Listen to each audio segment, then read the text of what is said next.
Sir இங்கே பாருங்க sir, நாங்கள் வந்து ஆளுநர் பேசக்கூடிய இந்த நடைமுறையையே நீக்குவதற்கான அரசியலமைப்பு சட்ட திருத்தத்தையே பார்லிமெண்ட்ல நாங்கள் கோருவோம் அப்படின்ட்டு. இதெல்லாம் யதார்த்தத்தில் இதெல்லாம் சாத்தியமான ஒன்றா? முதல்ல அதுக்கு முன்னாடி நான் சில விஷயங்களை பேசுகிறேன்.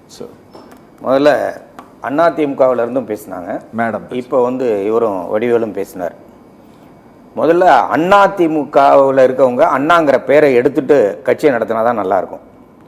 நாட்டுக்கு கவர்னர், ஆட்டுக்கு தாடி எதற்கு, நாட்டுக்கு கவர்னர் எதற்குன்னு கேள்வி கேட்டவர் பேரறிஞர் அண்ணா.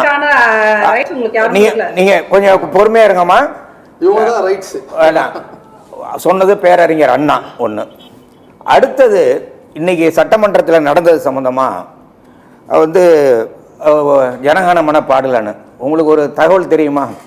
ஜனகணமன பாடலை RSS ஏற்கவில்லை என்ற தகவல் தெரியுமா?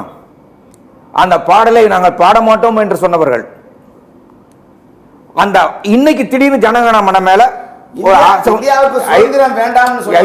திராவிடர் கழகம் பெரியார்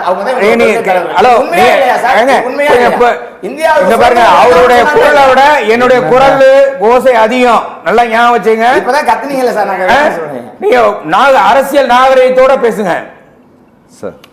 முதல்ல ஜனகமன பாட மாட்டேன்னு எதிர்த்தவங்க அவங்க தான்.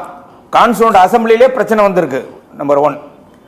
அடுத்து இந்த ஜனகணமன பாடமாததுனால தான் நான் போனேன்னு சொன்னது ஒரு வடிகட்டிய பொய்.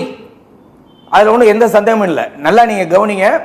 ஒரு நாடகம், ஒரு கபட நாடகத்தை சட்டமன்றத்தில் 3வது முறையாக நம்முடைய ஆளுநர் நிறைவேற்றி இருக்கிறார். அதுதான் உண்மை.